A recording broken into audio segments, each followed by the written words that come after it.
bukan mutanajis, tapi di situ ikhtilaf imam.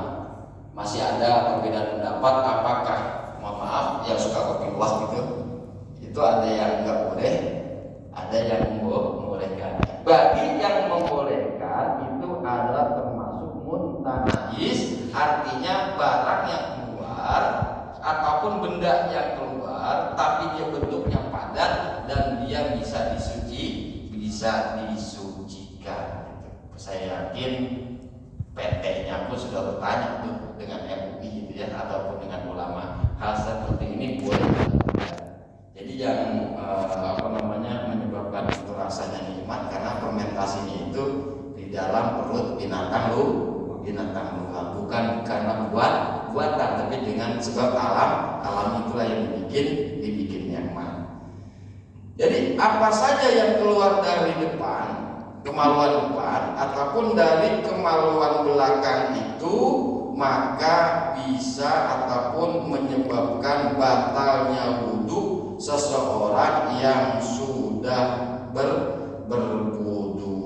Dan orang tersebut adalah hayyin wadihin, orang yang masih hidup yang jelas. Karena orang matinya ada. Orang yang sudah mati, ketika dia sudah dimandikan, ketika dia sudah diwudukan, kemudian beberapa saat ada yang keluar lagi, baik dari kemaluan depan ataupun dari kemaluan belakang. Orang yang sudah meninggal itu nggak batal wudunya, tidak batal. Jadi pernah saya mendengar, oh ya nggak boleh disentuh gitu kan. Terus itu keluar lagi batal wudunya, enggak. Kalau yang dikatakan membatalkan wudu itu adalah hayyin wadihin, orang yang masih hidup, yang hidupnya waktu itu jelas seperti kita yang masih hidup gitu. Keluar minal ghaidin wa baulin, kencing gitu kan. Itu ataupun emas ataupun perak gitu, itu orang hayyin wadihin, dia sudah berwudu, maka wudunya menjadi batal.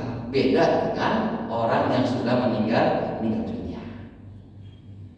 Kayak kalau orang sudah meninggal dunia itu, kemudian dia sudah dimandikan dan dikafankan, itu secara syariat jauh lebih bagus harus segera ataupun disegerakan untuk dimakamkan. Karena orang yang sudah meninggal itu dan sudah dimandikan dan dikafankan itu ibarat malaikat sudah ada berada di kanan kirinya, sudah menunggu untuk segera dimakamkan. Nggak apa-apa, mandikan aja. Kayak kemarin terjadi ya, dimandikan di sini, dibawa ke Solo, di sini disolatkan, sampai di Solo disolatkan lagi, itu boleh. Bahkan lebih utama atau bagus jenazah yang meninggal dunia itu lebih banyak yang menyolatkan. Bahkan kalau orang-orang alim itu semenjak dia meninggal nih, misalkan saat meninggal, itu buru-buru keluarganya mandikan karena dia tahu jamaahnya banyak. Setiap jamaah yang datang sholat, subhanallah. Alangkah bahagianya orang yang meninggal dunia itu, semakin banyak yang menyolatkan, semakin besar pahala yang diraih oleh orang yang telah meninggal dunia. Dan itu makanya harus banyak softnya, sunnahnya banyak soft. Walaupun cuma ada 3 orang ini jenazah, 1. Ternyata yang menyolatkan cuma 3 orang, itu jangan berjejer 3. Ke belakang jejernya 1, 2, 3. Jadi lebih banyak soft yang menyolatkan itu lebih bagus, lebih utama dibandingkan jejer sini. Makanya kalau nggak muat jangan ikutin soft ini gitu.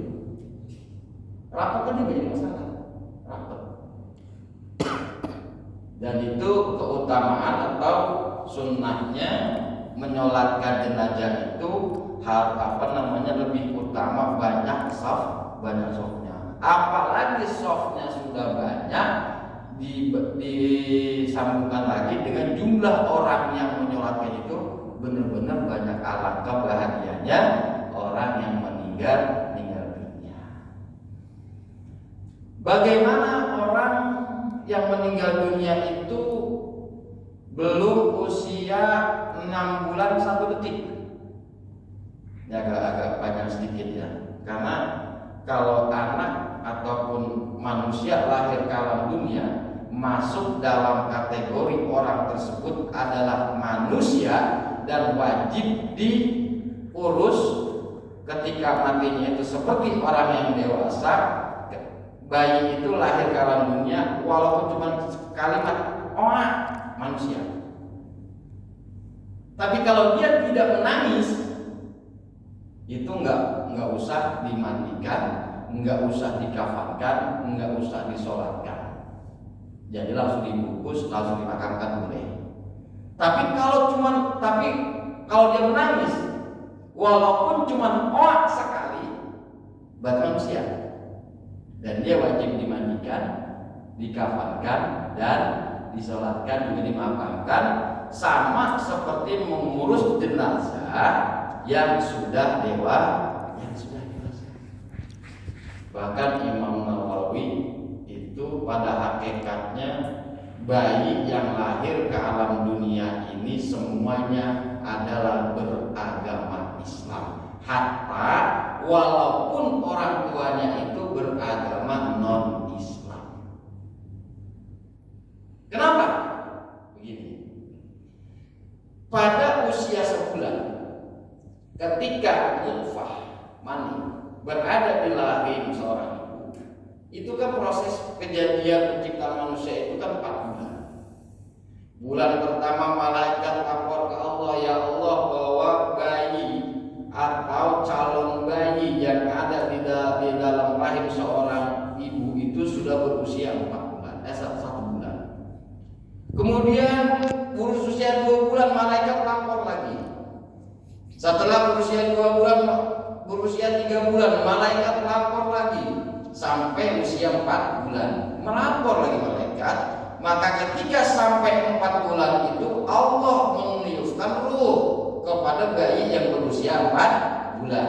Makanya kalau di Jawa ataupun di Sunda, di Bandung sana, tempat saya belajar dulu, itu ada yang melakukan 4 bulanan. Kalau di Jawa kebanyakan 4 bulan nih Pak ya. Kalau di Jawa itu 4 bulan. Kenapa? Karena berhusnuzon ketika usia 4 bulan itu bayi yang ada di dalam rahim seorang ibu sudah hidup, sudah ada ruh yang ditiupkan oleh Allah Subhanahu wa Ta'ala. Makanya usia 4 bulan. Ada juga kalau orang Depok itu kebanyakan acara 7 bulan. Kenapa? Dilihat dari sisi medis. Kalau bayi usia 7 bulan itu dikatakan tua, kalau tidak salah. Yang pernah saya dengar secara medis, bayi yang sudah 7 bulan itu tua. Karena begini, bayi yang lahir lebih dari 6 bulan 1 detik, insya Allah hidup. Kemungkinan besar dia hidup itu gede bahasanya. Kemungkinan dia hidup pasti hidup. Tapi kalau bayi lahir kurang dari 6 bulan 1 detik, itu lebih besar kemungkinannya bayi itu akan mati. Makanya usia 7 bulan itu bayi adalah kondisinya tua. Maka dia akan 7 bulan. Mana yang bagus? Dua-duanya bagus. Mau ngambil acara 4 bulanan boleh,